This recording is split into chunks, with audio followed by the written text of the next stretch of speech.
बिस्मिल्लाहिर्रहमानिर्रहीम। टॉपिक टे मुसनन रेफ्रिजरेटर संगी मतलब तखिलता डिवाइस टे चेकीगी सही शो ना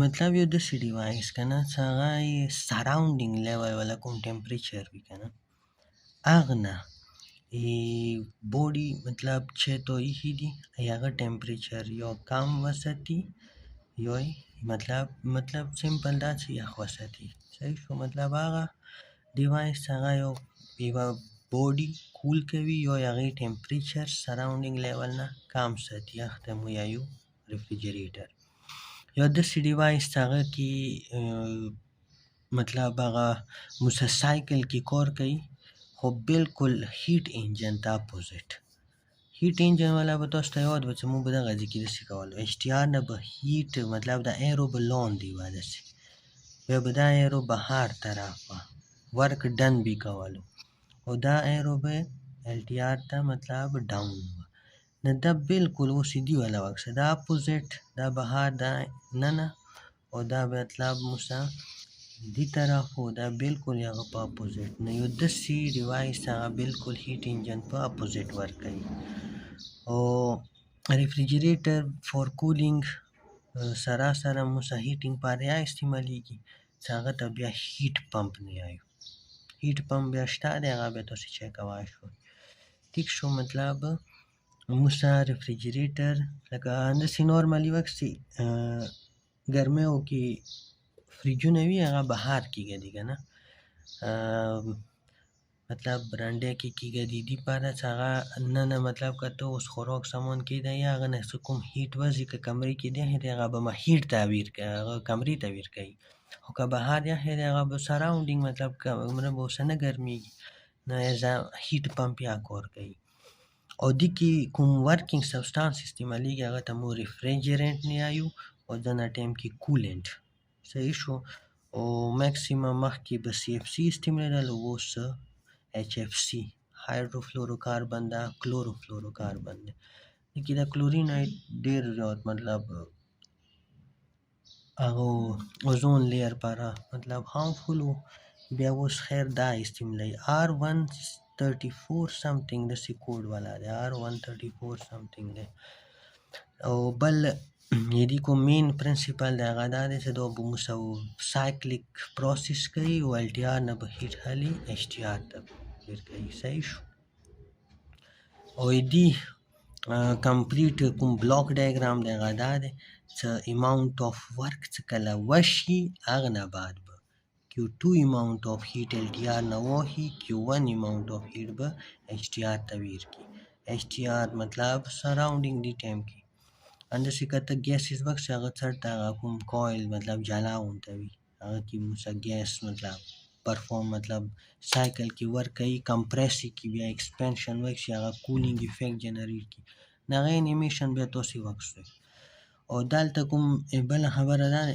सदीजी के the Q1 amount of heat बचूरे भी मतलब कल दग बोंदी कोर वशी Q2 बदा heat वो ही Q2 amount of heat न दा टूल बस दालता मतलब एरो सा मतलब कम वक्त सुन Q1 amount of heat यो हिवर डान वाज न हीट जनरेट शवे दे यो दूर हीट दिन एब्जॉर्ब शवे दे निदी मतलब दादे मुसा दा कुम Q1 दे दो वर्क प्लस Q2 बराबर है न वर्क बिच बराबर शी Q1 माइनस Q2 दा याद सातोई मतलब Q1 amount of heat बचूरे भी तो बे यो कोर वाजी ने हीट जनरेट दे यो दा गए एब्जॉर्ब करे न दा दो कॉम्बिनेशन ना दा दे वेली law of conservation of energy वो भी की है ठीक शो और दी या मुसा इवा एफिशिएंसी वोंते भी हुई दी एफिशिएंसी त नमाई वा हाया तो चेंज करी देगा ते दी coefficient of performance मतलब the ratio of heat absorbed from LTR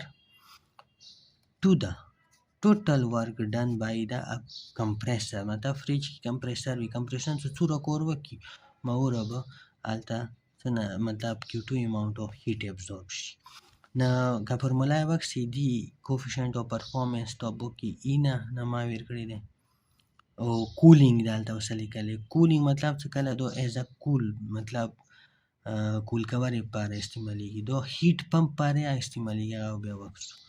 The heat absorbed divided by मतलब output by input.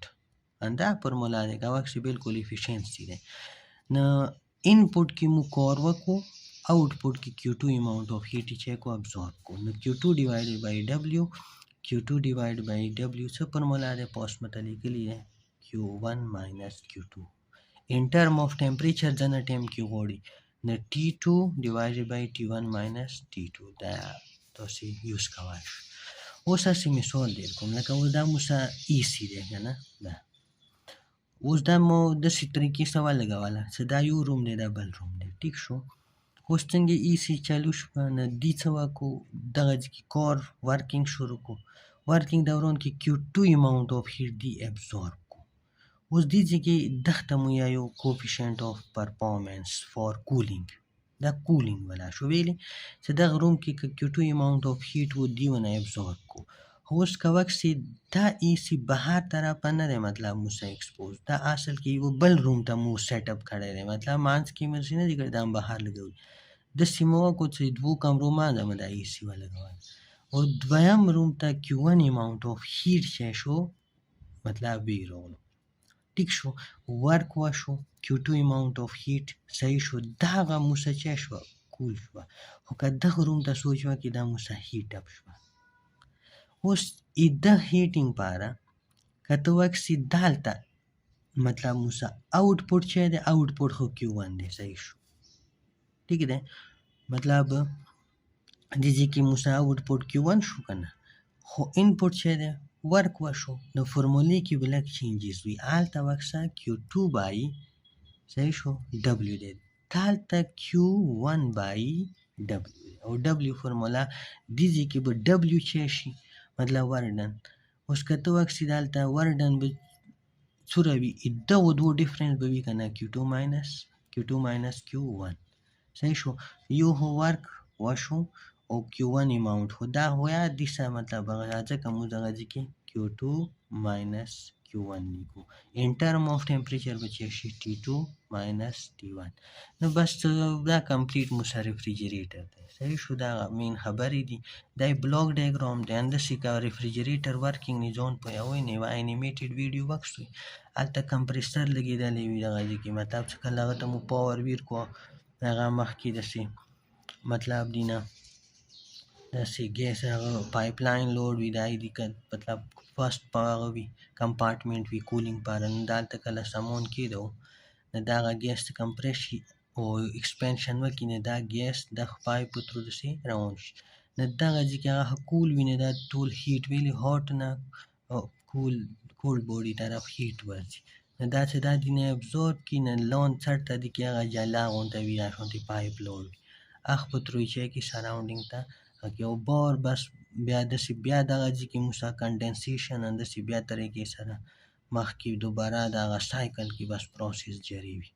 خیر ورته وکړئ هغه به ته کلیر شي. نو دغه مو سه ریفریجریټر